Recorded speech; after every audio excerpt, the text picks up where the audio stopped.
Hello guys, तर कशा आहात तुम्ही? हे ना तुम्ही खूप छान असाल.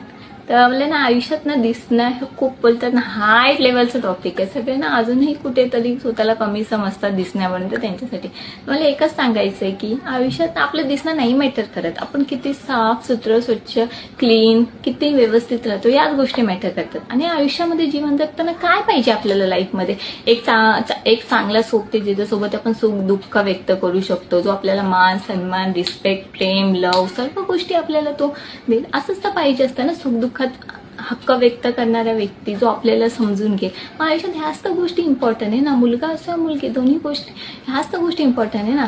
तर आता तुम्ही मला सांगा कधी कधी काय होतं की एखादा मुलगी म्हणजे आता मी कोणाला इथं ब्लेम नाही करत, मी जस्ट एक्झाम्पल देते, कोणी चुकीचं घेऊ नका.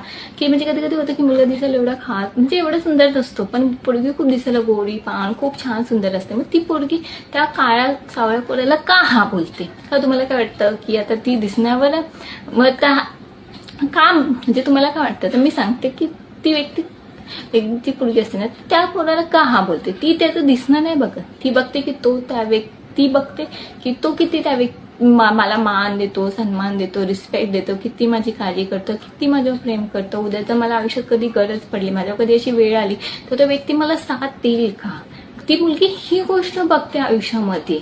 मग जेव्हा आणि ही सर्वच्या क्वालिटी असतात ना त्या एखाद्या म्हणजे सुंदर नसणाऱ्या मुलांमध्ये ह्या सर्व गोष्टी असतात. म्हणून मग एखादी सुंदर मुलगी जाऊन तिच्यासाठी मग तो मुलगा खूप सुंदर असतो, कारण का त्यांच्या अंतर्मनातल्या या गोष्टी त्या सुंदर असतात आणि मग तो ऑटोमॅटिक त्या पोरीसाठी तो पोरगा सुंदर बनतो. त्याच्यामुळे मुलगा असो या मुलगी तर आयुष्यात फक्त बाहेरचं दिसणं नाही मॅटर करत. तुमच्या आतमधले गुण किती चांगले, किती तुम्ही समोरच्या व्यक्तीला समजून घेता, किती तुम्ही समोरच्या व्यक्तीला गरज पडल्यावर साथ देता,